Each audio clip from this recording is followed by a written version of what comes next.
Welcome back to the deep dive. Today, we're really getting into something special, a deep dive into precision timekeeping, but this time under the waves. Hmm. We're looking at a new watch, the Hanhart Aquasphere Ocean Fade.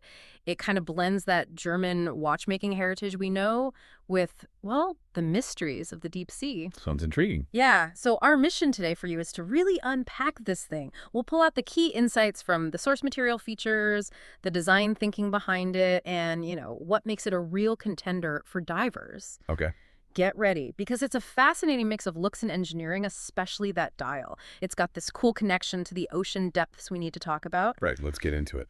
So when you hear Hanhart, you probably, like me, think pilot chronographs first, right? Those iconic ones, often with the signature red pusher. Absolutely. That's their bread and butter, historically speaking. Yeah. Excellent, really iconic pilot watches, known for being tough, precise tools for the sky. Exactly. But here's where it gets really interesting. They're taking a plunge, you could say, into the ocean now.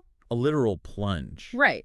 And this Aquasphere Ocean Fade, it isn't their very first dive watch, but it follows up on their first dedicated diver, the Aquasphere Freefall Blue, which only came out last year. Yeah, and that transition's fascinating to watch. Seeing a brand like Hanhart with such a strong aviation identity move into dive watches. What does that signal, do you think? Well, I think it shows they're leveraging that core reputation. They build these incredibly robust, super precise instruments.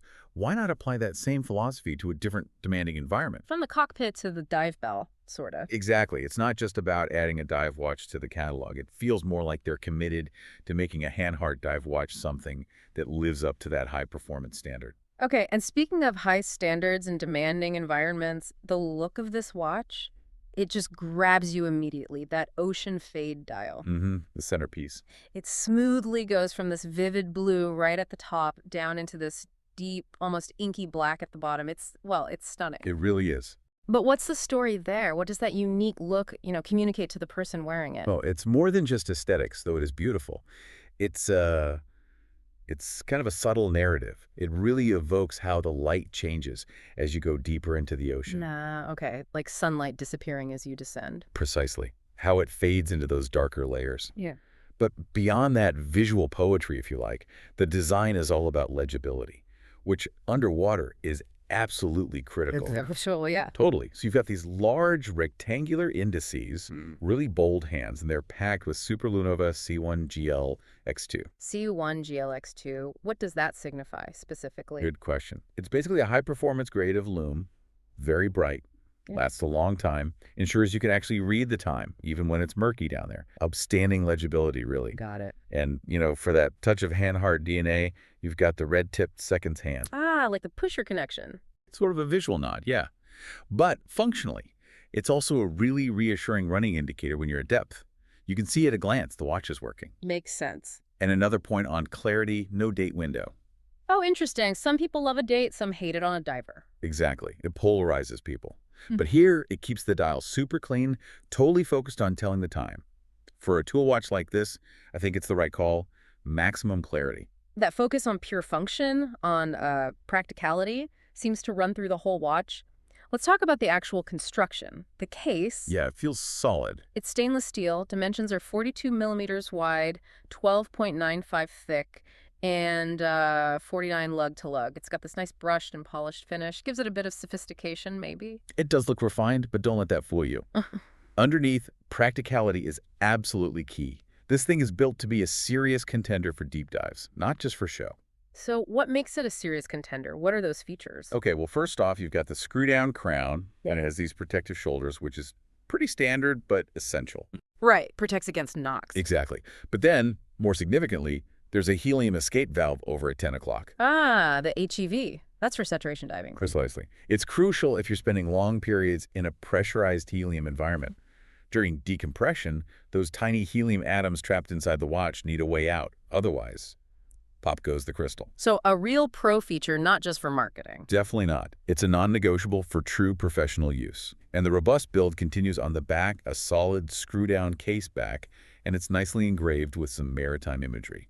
Add a nice touch. And water resistance. Rated to 300 meters, so plenty capable for scuba diving and beyond. And the bezel, crucial for timing a dive. Absolutely. It's a fluted, unidirectional bezel.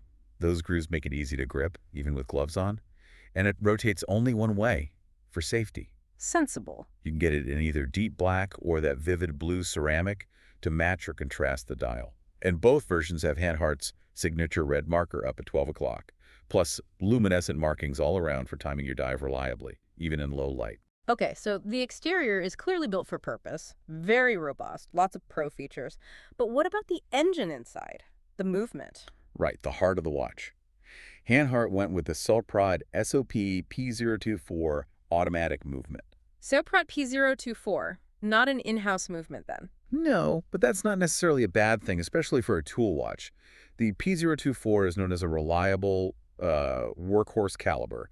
It's robust, proven, and easier to service pretty much anywhere compared to some proprietary movements. Makes sense for a watch meant to be used, maybe knocked around a bit. Exactly. Dependability is key. Yeah. Now, for the specs, if you're interested, it beats at 28,800 vibrations per hour. So that's 4 hertz or 8 ticks per second. Smooth sweep for the seconds hand. Yep, because of that nice continuous sweep.